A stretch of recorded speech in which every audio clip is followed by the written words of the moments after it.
추석날 며느리는 시어머니가 평생의 정성으로 만든 음식을 쓰레기 봉투에 담아 내던졌습니다. 수십 년의 헌신이 짓밟인 그날 밤 어머니는 더 이상 울지 않았습니다. 대신 아무도 몰랐던 그녀의 진짜 얼굴을 드러내기 시작했죠. 한 어머니의 조용하고도 가장 통쾌한 복수 이야기 끝까지 지켜봐 주세요. 그날따라 은행 창구의 대리석이 유난히 차갑게 느껴졌어요. 제 차례를 기다리며 손에 꼭 쥔 통장을 내려다봤죠. 무지개 저축예금. 이름 한번 참 유치하죠. 남편 먼저 보내고 억척같이 식당 일하면서 혹시라도 아들 지훈이 아프거나 급한 일 생길 때 쓰려고 정말 무지개 색깔 돈이라도 모으는 심정으로 한 푼 두 푼 모았던 돈이었어요. 이젠 그 통장에도 거의 바닥이 보였지만 그래도 이걸 보고 있으면 마음 한구석이 든든했거든요. 내 마지막 보루, 내 새끼를 위한 비상금. 그런 느낌이었죠. 바로 그때 전화가 울렸어요.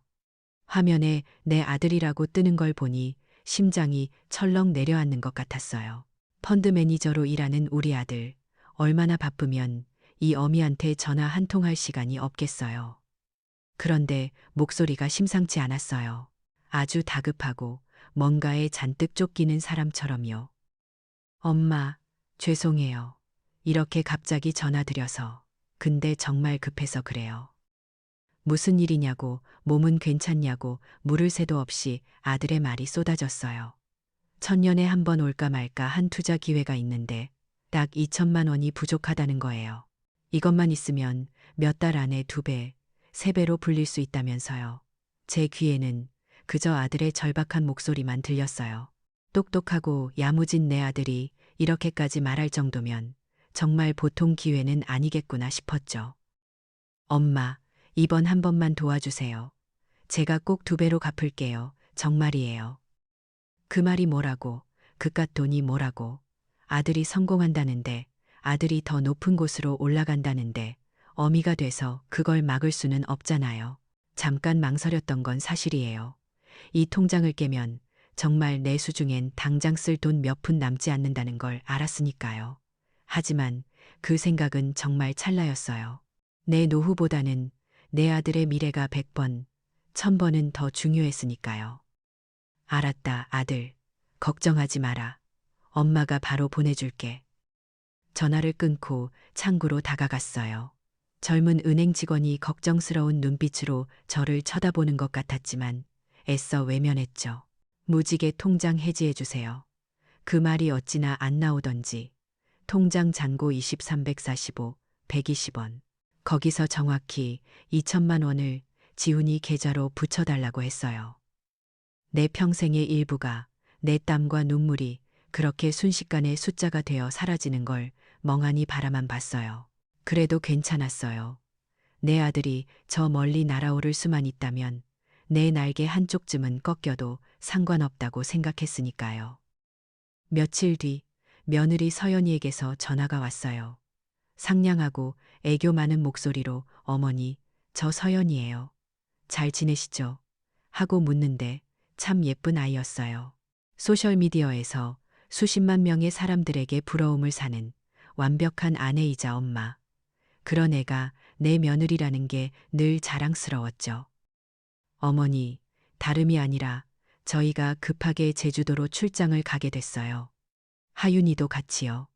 며칠 걸릴 것 같은데 어머니 식사 잘 챙기시고 건강하게 계셔야 해요.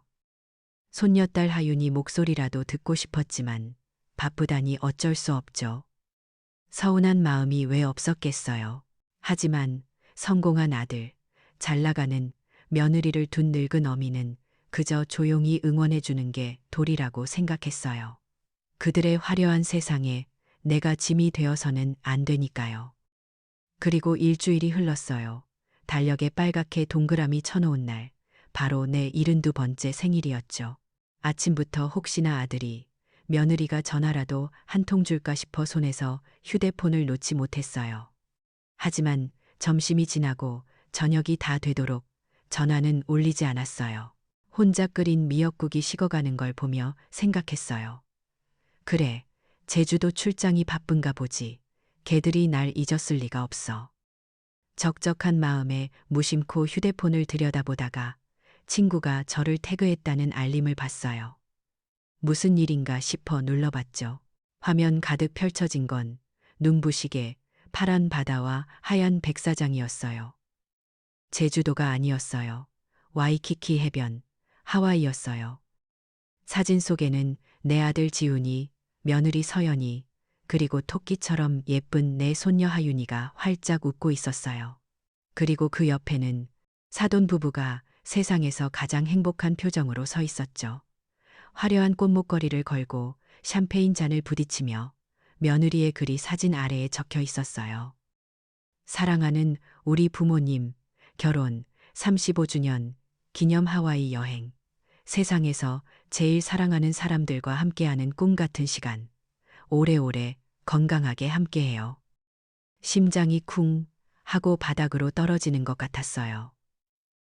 내 2천만 원이, 내 마지막 무지개가 사돈의 결혼 기념일 파티를 위해 하와이의 햇살 아래서 터지고 있었던 거예요. 내 생일은 까맣게 잊은 채 갑자기 2년 전 내 칠순 잔치가 떠올랐어요.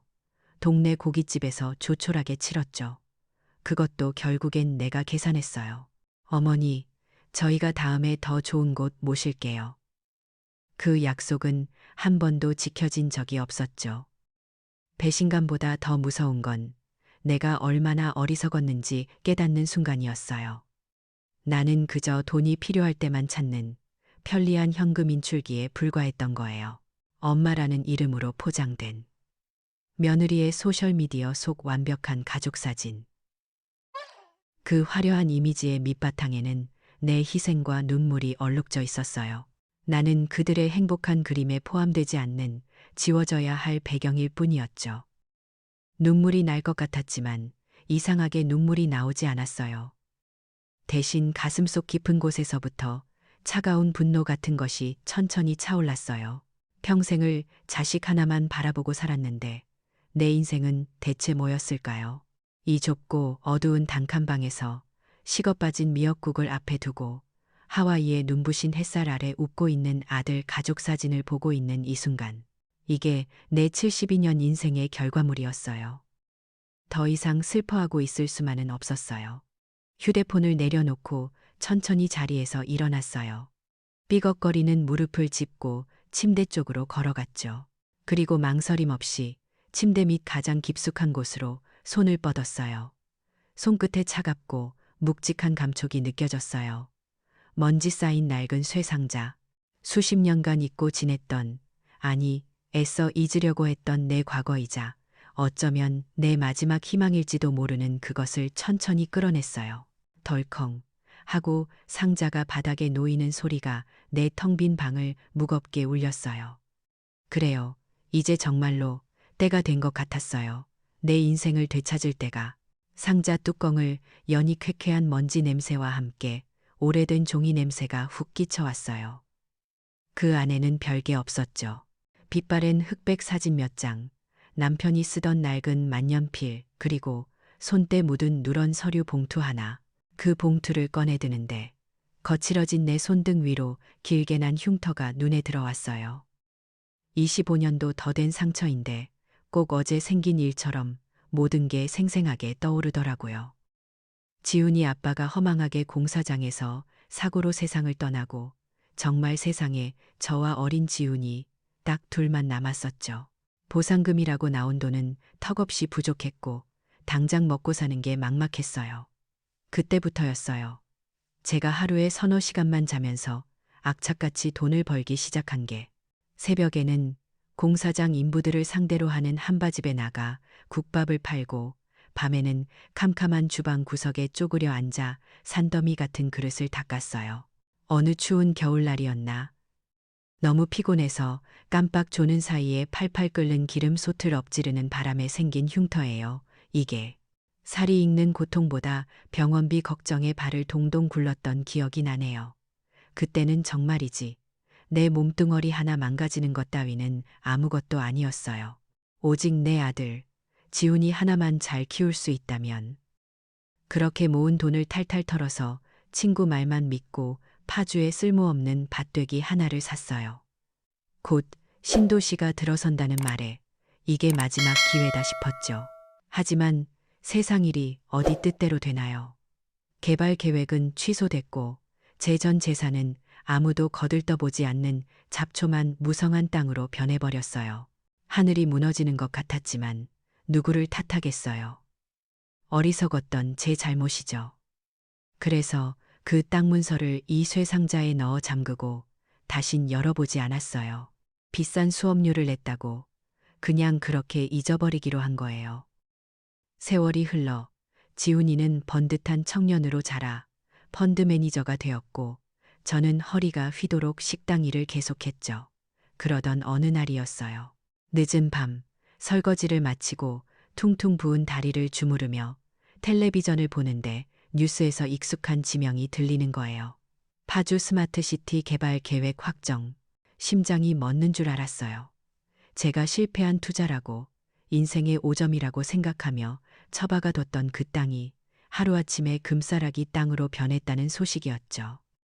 그날 밤 저는 20년 만에 처음으로 이쇠 상자를 다시 열었어요. 먼지 쌓인 땅 문서를 들고 얼마나 울었는지 몰라요. 남편이 하늘에서 저와 지훈이를 불쌍히 여겨 마지막 선물을 주고 갔구나. 그렇게 믿었어요. 며칠을 고민하다 저는 조용히 땅의 절반만 팔았어요. 그리고 그 돈을 들고 은행으로 갔죠. 아들에게 바로 이야기할까도 생각했지만 그러지 않았어요. 제 힘으로 성공하길 바랐거든요. 어미의 그늘에 기대지 않고 스스로 우뚝 서는 모습을 보고 싶었어요. 은행 창구에 앉아 저는 통장을 3개로 나눠달라고 부탁했어요. 제 인생의 모든 의미를 담아서요. 첫 번째 통장은 햇살 통장이었어요. 오직 내 아들 지훈이의 미래를 위한 돈이었죠. 이 통장은 지훈이가 서연이와 결혼할 때 활짝 열렸어요. 며느리가 될 아이가 강남에 사는 친구들 이야기를 자주 한다는 말을 듣고 저는 한치의 망설임도 없이 햇살 통장에서 15억 원을 꺼내 강남의 으리으리한 아파트를 사줬어요. 어머니, 저희 힘으로 할게요라며 사양하는 아들 등을 떠밀며 열쇠를 쥐어줬죠. 내 아들이 기죽고 사는 건 절대 볼 수 없었으니까요. 내 모든 희생이 보상받는 기분이었어요.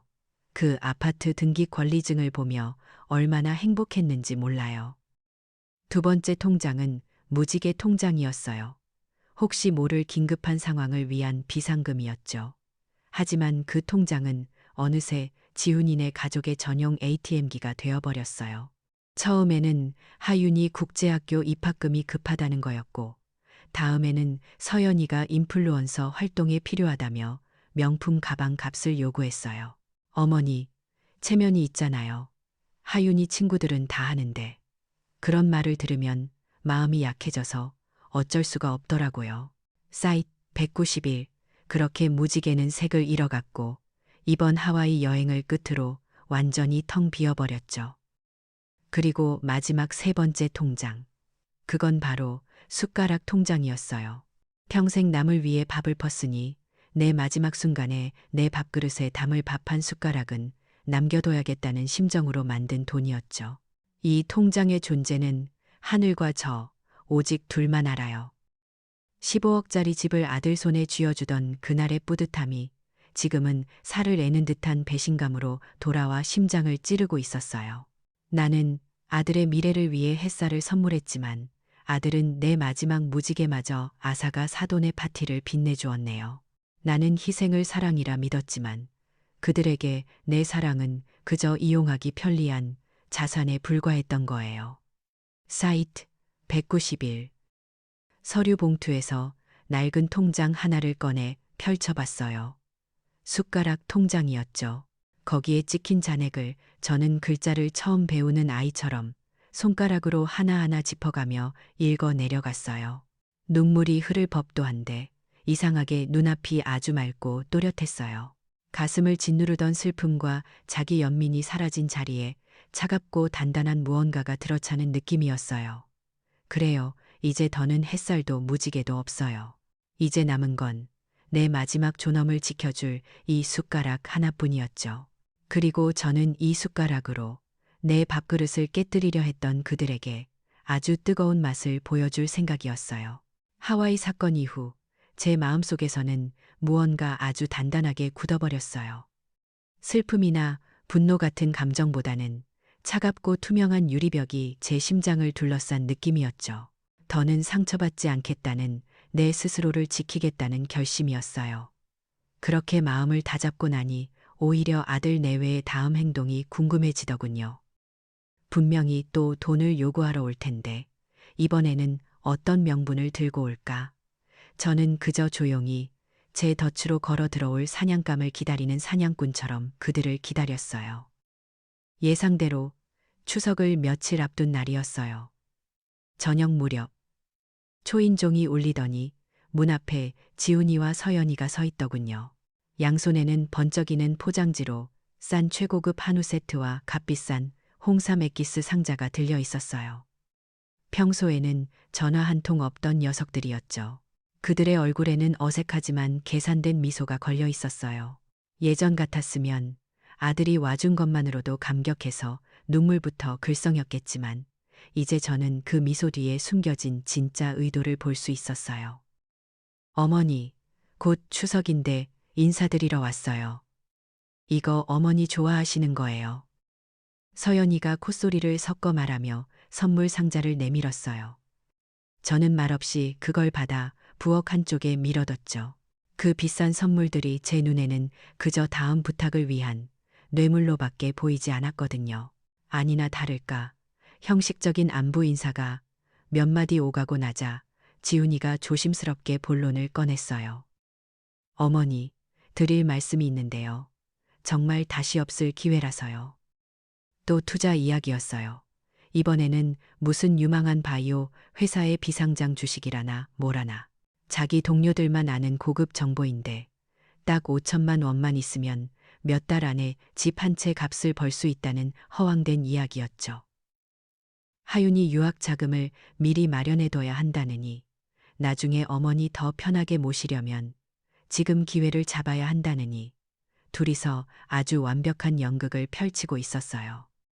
저는 그저 묵묵히 듣고만 있었어요. 제 침묵을 긍정의 신호로 받아들였는지 지훈이는 더욱 목소리를 높였죠. 제 앞에서 펼쳐지는 그 뻔뻔한 사기극을 저는 마치 영화의 한 장면처럼 무감각하게 바라봤어요. 그리고 아주 천천히 입을 열었죠. 알았다. 그렇게 좋은 기회라니 어미가 도와줘야지. 그 말을 듣자 두 사람의 얼굴에 화색이 도는 게 보였어요. 저는 자리에서 일어나 바로 온라인 뱅킹으로 5천만 원을 송금해줬어요.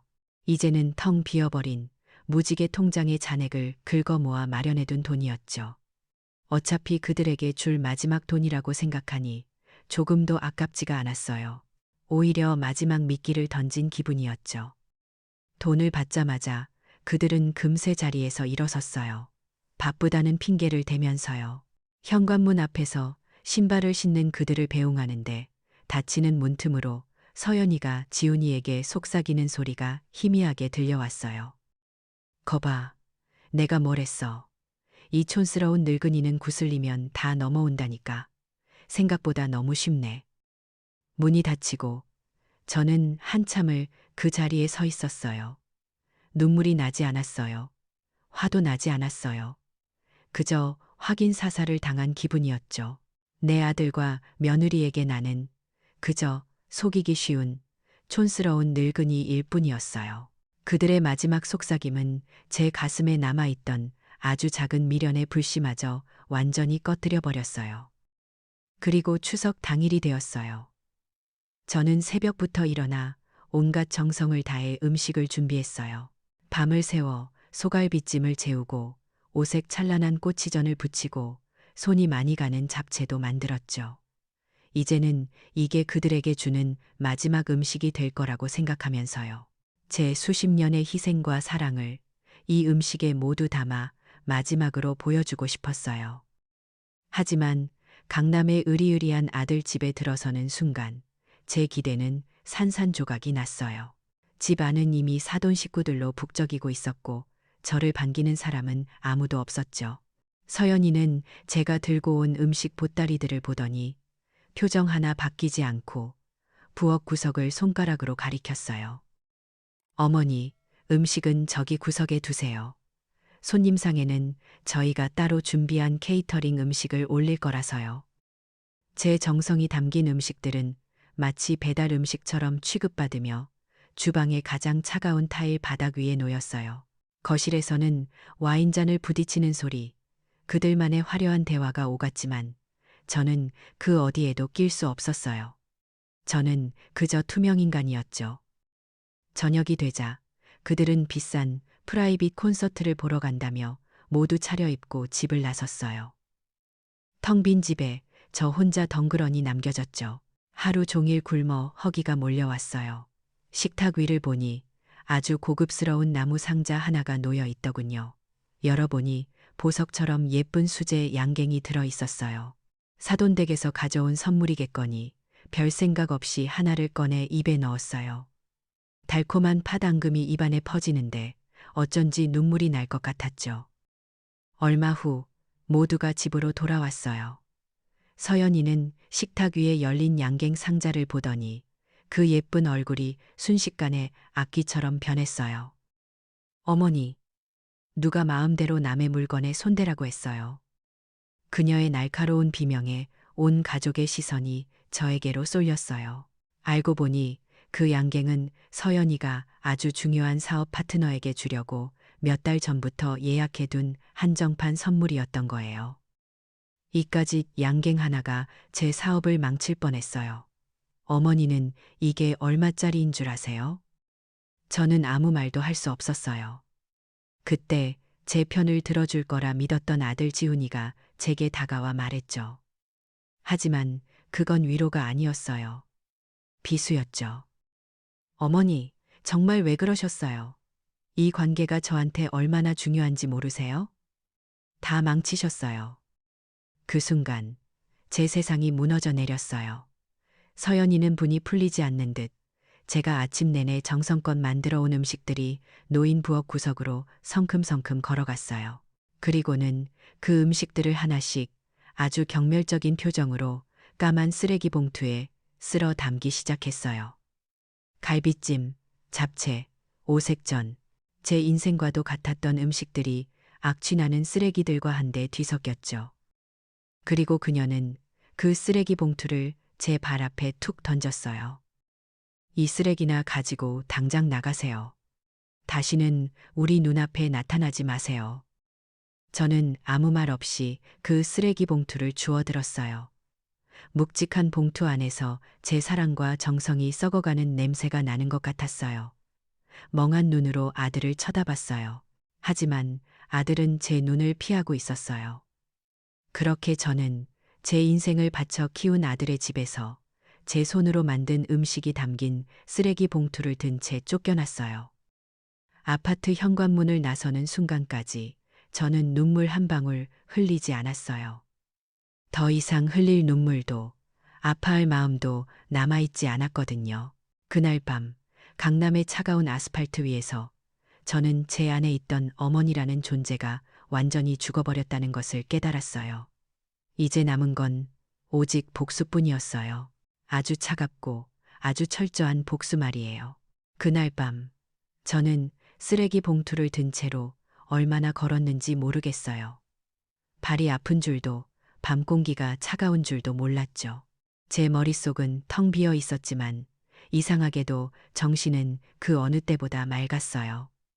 집에 돌아와 불도 켜지 않은 채 저는 가장 먼저 휴대폰을 들었어요. 그리고 익숙하게 저장되어 있던 내 아들과 예쁜 며느리의 번호를 찾아 길게 눌렀죠. 화면에 수신 차단하시겠습니까? 라는 문구가 떴어요. 망설임은 없었어요. 확인. 제 손가락이 화면에 닿는 순간 수십 년간 저를 올가매던 질긴 인연의 끈이 툭하고 끊어지는 소리가 들리는 것 같았어요. 제 인생에서 처음으로 제가 먼저 그들을 밀어낸 순간이었죠. 다음 날 아침, 저는 밤새 뜬 눈으로 지새웠지만 조금도 피곤하지 않았어요. 수십 년간 저를 짓누르던 감정의 무게가 사라져서인지 오히려 몸이 가뿐했죠. 저는 낡은 쇠 상자에서 땅 문서와 통장들, 그리고 빛바랜 주소록 하나를 꺼냈어요. 먼지를 툭툭 털어내고 한참을 뒤적여 찾아낸 이름 석자, 박진우 변호사. 진우는 제가 한창 식당을 할 때 단골이었던 가난한 고시생이었어요. 돈이 없어 밥값도 제대로 못 내던 시절, 저는 그저 밥이라도 든든히 먹고 공부하라며 매일같이 국밥을 공짜로 내주었죠. 나중에 그가 사법고시에 합격했다며 붉은 내복 한 벌을 사들고 찾아왔을 때 제 자식 일처럼 기뻐서 펑펑 울었던 기억이 나네요. 그 후로도 가끔 연락은 했지만 이렇게 제가 그를 찾아가게 될 줄은 꿈에도 몰랐어요. 여의도의 높은 빌딩 숲은 저 같은 늙은이가 있기에는 너무나 낯선 곳이었죠. 하지만 저는 조금도 위축되지 않았어요. 박진우 법률사무소라는 금색 명패가 붙은 문을 망설임 없이 열고 들어섰어요. 제 모습을 본 진우는 깜짝 놀라 의자에서 벌떡 일어났죠. 30년 세월이 흘러 중후한 신사가 된 그의 얼굴에 당혹감과 반가움이 교차했어요. 아주머니, 아니, 이현재 여사님, 이게 얼마만입니까? 어쩐 일로 여기까지? 저는 그의 안내를 받아 푹신한 소파에 앉았어요. 그가 내온 따뜻한 차를 한 모금 마셨지만 아무 맛도 느껴지지 않았죠. 저는 울지 않았어요. 하소연도 하지 않았어요. 그저 지난 몇 년간 있었던 일들을 마치 남의 이야기를 하듯 아주 담담하게 사실 그대로 설명했어요. 하와이 여행 이야기부터 5천만 원을 빌려가며 남겼던 그들의 속삭임, 그리고 어젯밤 제 음식이 담겨 제게 되돌아온 그 쓰레기 봉투 이야기까지. 제 이야기가 길어질수록 진우의 표정은 점점 굳어갔어요. 처음에는 안타까움이었고 그 다음은 분노였죠. 제가 모든 이야기를 마쳤을 때 그는 주먹을 꽉 쥔 채 아무 말도 하지 못했어요.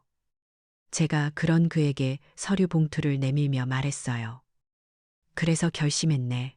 이제 이 모든 걸 끝내려고.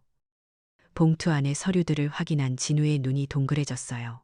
파주의 남은 땅과 현재 아들 내외가 살고 있는 강남 아파트의 등기권리증이었죠. 모든 재산이 여전히 제 명의로 되어 있다는 사실에 그는 놀라움을 감추지 못했어요. 이걸 전부 처분하고 싶네. 그리고 그 돈으로 내가 살 집을 구하고 남는 건 다른 방식으로 쓸 생각이야. 박 변호사가 좀 도와줘야겠어. 제 단호한 목소리에 진우는 한참이나 저를 바라보았어요. 그의 눈에는 동정심이 아니었어요. 그는 마침내 결심한 듯 고개를 끄덕였어요. 알겠습니다, 여사님. 당연히 도와드려야죠. 아니, 제가 반드시 그렇게 만들어 드리겠습니다. 그리고 저는 제 계획의 마지막 조각을 이야기하며 제 평생의 철학이 담긴 한마디를 덧붙였어요. 수십 년간 아들 통장에 햇살을 채워줬으니 이제 내 마지막 밥숟가락은 내가 지켜야겠네. 다음 날 저는 진우와 함께 부동산 사무실과 은행을 차례로 방문했어요. 강남의 고급 아파트 단지 내에 있는 부동산 사무실의 젊은 중개인은 제 행색을 보고는 조금 무시하는 눈치였죠. 하지만 진우가 나서서 등기권리증을 보여주자 그의 태도는 180도 바뀌었어요.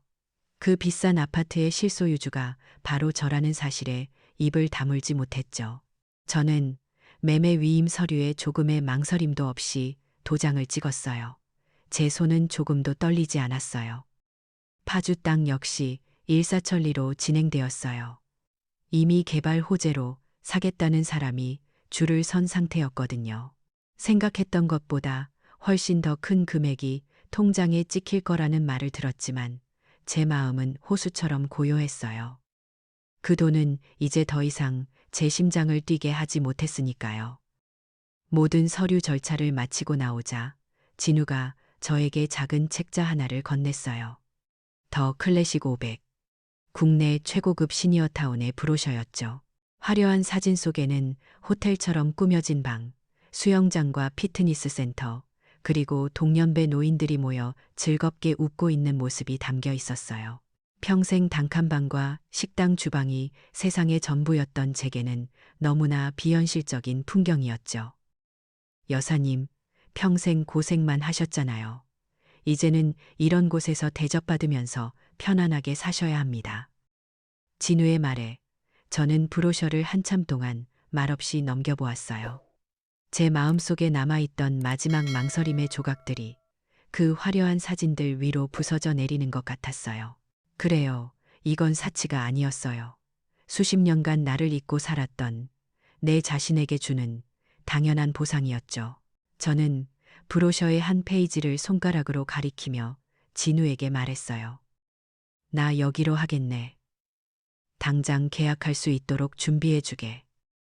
그 순간 저는 제 인생의 이막이 이제 막 시작되었음을 직감했어요. 아주 화려하고 아주 통쾌한 복수극의 막이 말이에요. 부동산과 땅 매각 절차는 생각보다 훨씬 빠르고 조용하게 진행됐어요. 박 변호사가 유능하게 움직여준 덕분이었죠. 제 통장에는 평생 만져볼 것이라고는 상상도 못했던 0이 여러 개 붙은 숫자들이 차곡차곡 찍혔어요. 하지만 이상하게도 그 거대한 숫자를 보고도 제 마음은 조금도 동요하지 않았어요. 그 돈은 이미 제 것이 아니었으니까요. 제가 평생을 바쳐 지키고 싶었던 가족이라는 이름의 허상을 무너뜨리기 위한, 그리고 제 마지막 존엄을 세우기 위한 도구일 뿐이었죠. 저는 그 돈의 대부분을 박 변호사를 통해 새로 설립한 재단에 넘겼어요. 이름은 이현재 희망재단.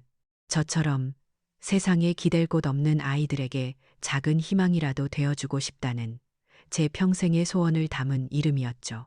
과거 식당을 운영하며 사람들을 먹이고 가게를 키워나갔던 경험이 이렇게 쓰일 줄은 몰랐네요. 재단 설립은 복잡했지만 제게는 왠지 모르게 익숙한 일처럼 느껴졌어요. 광화문이 내려다 보이는 번듯한 사무실에 이사장 이현재라는 명패가 걸리던 날, 저는 비로소 제 이름 석자를 되찾은 기분이었어요.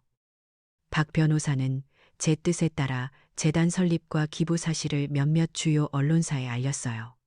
얼굴 없는 기부 천사를 찾던 언론들은 아주 좋은 먹잇감을 만난 셈이었죠. 제 이야기는 금세 세상에 퍼져나갔어요. 아마 그날이었을 거예요. 제 아들 지훈이와 며느리 서연이가 인생에서 가장 큰 충격을 받았던 날이. 박 변호사에게 전해 듣기로는 그날 오후 그들의 강남 아파트 우편함에 차가운 법원 등기 우편 하나가 꽂혔다고 해요.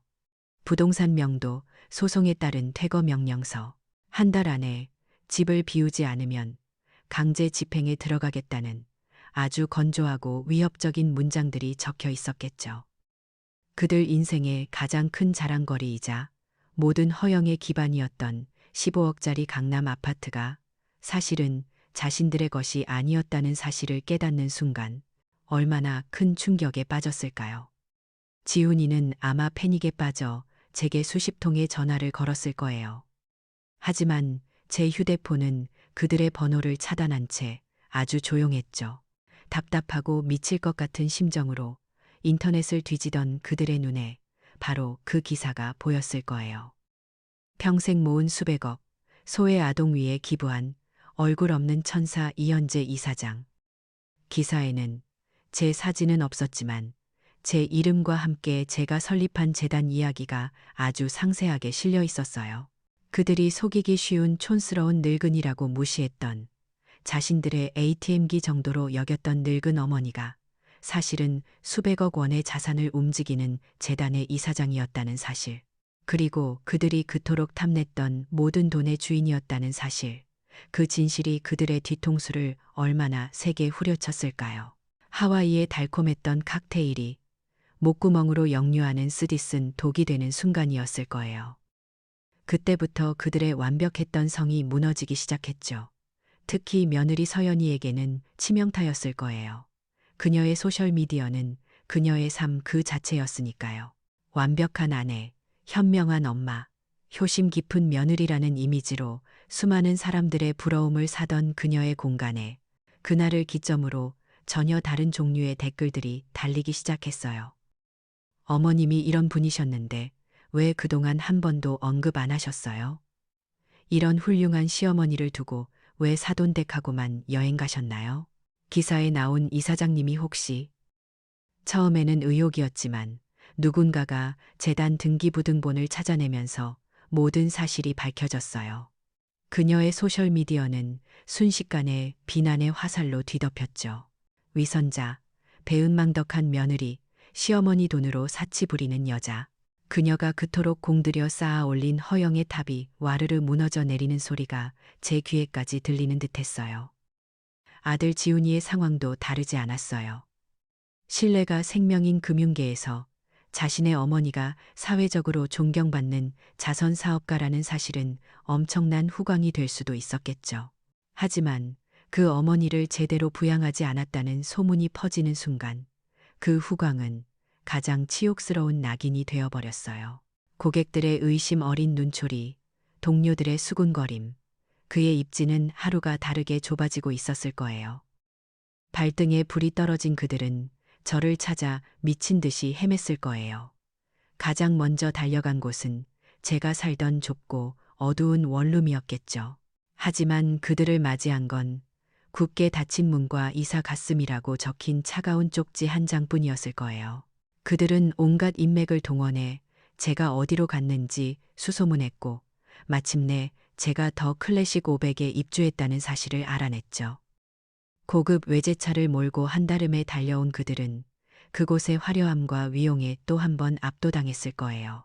그리고는 당장 저를 만나게 해달라며 로비에서 소란을 피웠겠죠. 하지만 철저한 보안 시스템은 그들의 출입을 허락하지 않았어요. 저는 이미 방문객 목록에서 그들의 이름을 영원히 지워버렸거든요. 자신들이 속한 세상이라고 믿었던 그 화려한 공간의 문턱조차 넘지 못하고 경비원에게 제지당하는 굴욕. 그것이 제가 그들에게 준 두 번째 심판이었어요.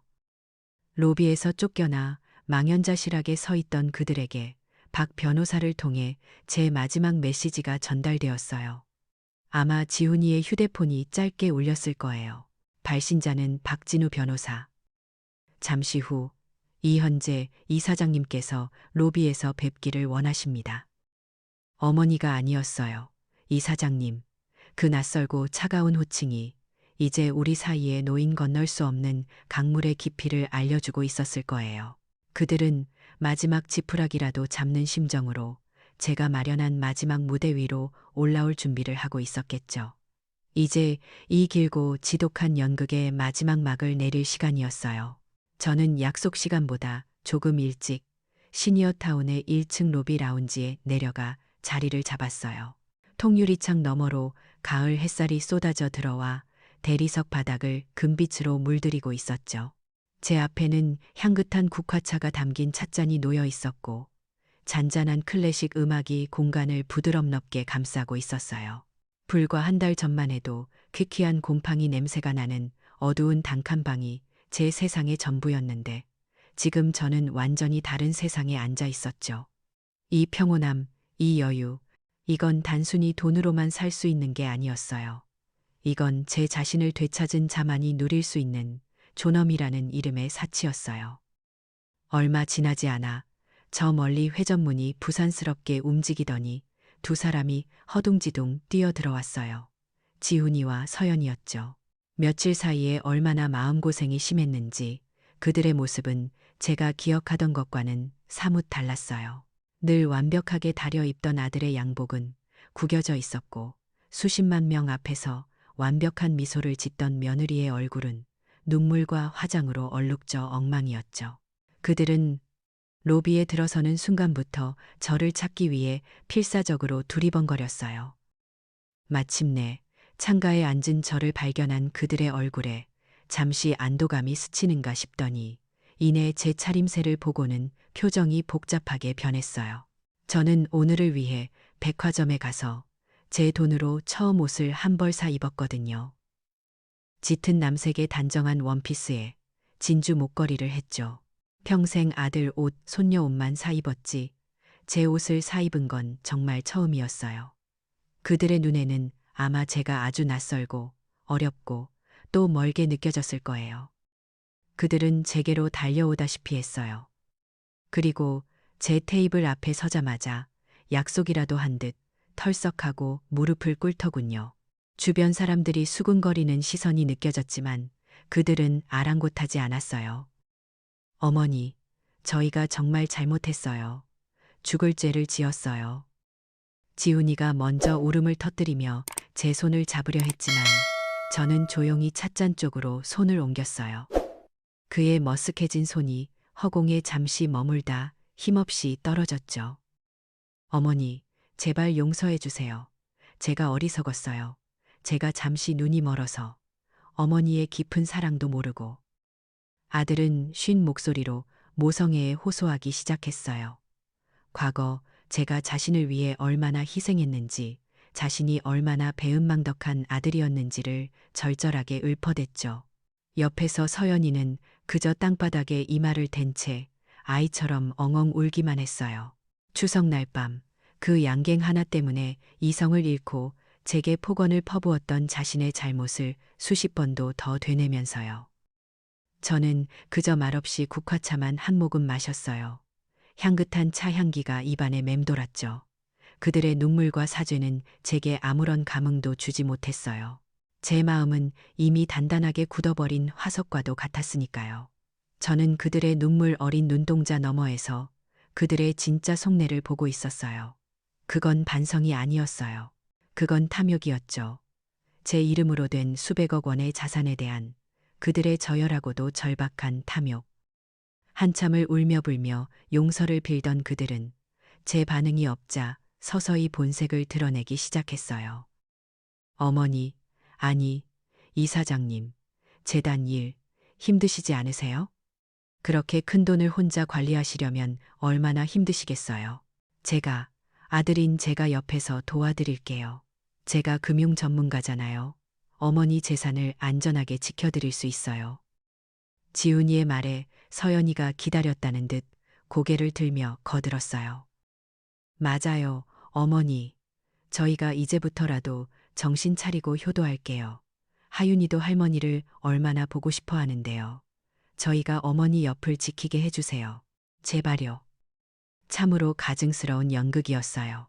그들은 마지막까지도 저를 위하는 척하며 제 돈을 노리고 있었던 거예요. 효도라는 아름다운 말로 포장해서 말이죠. 저는 천천히 찻잔을 내려놓았어요. 쨍 하는 작은 소리에 그들의 울음소리가 거짓말처럼 뚝 그쳤죠. 저는 그들의 눈을 똑바로 쳐다보며 제 생애 가장 차갑고 조용한 목소리로 입을 열었어요. 너희는 사업 파트너의 가치는 알면서 어미의 가치는 몰랐지. 제 말에 두 사람의 얼굴이 하얗게 질렸어요. 저는 말을 이었죠. 너희에게 나는 엄마가 아니라 그저 필요할 때마다 돈을 꺼내 쓸 수 있는 편리한 통장이었을 뿐이야. 너희가 엄마라 부르던 그 현금 인출기는 이제 거래가 끝났다. 어머니, 그게 무슨. 내 인생은 이제부터 시작이야. 너희 없이 오롯이 나 자신을 위한 삶 말이다. 저는 자리에서 일어났어요. 더 이상 그들에게 할 말은 없었어요. 제 평생을 바쳐 하고 싶었던 말을 오늘 모두 쏟아냈으니까요. 제가 몸을 돌려 로비 출구 쪽으로 걸어가자 등 뒤에서 지훈이의 절규에 가까운 목소리가 들려왔어요. 하지만 저는 단 한 번도 뒤돌아보지 않았어요. 유리문을 밀고 밖으로 나오자 눈부신 가을 햇살이 제 얼굴 위로 쏟아졌어요. 저는 심호흡을 한 번 크게 했죠. 제 폐부 깊숙한 곳까지 스며드는 공기가 너무나 상쾌하고 달콤했어요. 시니어타운 앞 정원에는 재단에서 지원하는 아이들 몇몇이 소풍을 나와 있었어요. 저를 발견한 아이들이 해맑게 웃으며 제게로 달려와 제 옷자락에 매달렸죠. 할머니, 저희 그림 그렸어요. 한 아이가 내민 스케치북에는 서툴지만 정성껏 그린 해바라기가 가득했어요. 저는 허리를 숙여 아이의 머리를 쓰다듬어주며 제 평생 처음으로 그렇게 환하게 웃어보았어요. 제 아들조차도 단 한 번도 본 적 없는 진심에서 우러나온 행복한 미소였죠. 유리창 너머로 로비 바닥에 주저앉아 절망에 빠진 아들과 며느리의 모습이 흐릿하게 보였어요. 하지만 그들은 이제 더 이상 제 세상의 일부가 아니었어요. 72살 모든 것을 잃었다고 생각했던 그 순간에 저는 비로소 모든 것을 얻었어요. 진짜 가족, 진짜 행복, 그리고 무엇과도 바꿀 수 없는 나의 삶과 나의 존엄을 말이에요. 햇살은 따뜻했고 아이들의 웃음소리는 청명했어요. 그래요. 제 인생은 정말로 이제부터가 시작이었어요. 이현재 씨의 삶이 우리에게 보여주는 건 때로는 가장 큰 사랑이 아니오라고 말하는 용기라는 거예요. 평생의 헌신이 존중받지 못할 때 그 관계를 끊어내는 것이야말로 자신을 위한 최고의 선물이자 진정한 자유의 시작이 될 수 있거든요. 모든 걸 놓았을 때 비로소 진짜 행복이 찾아왔으니까요.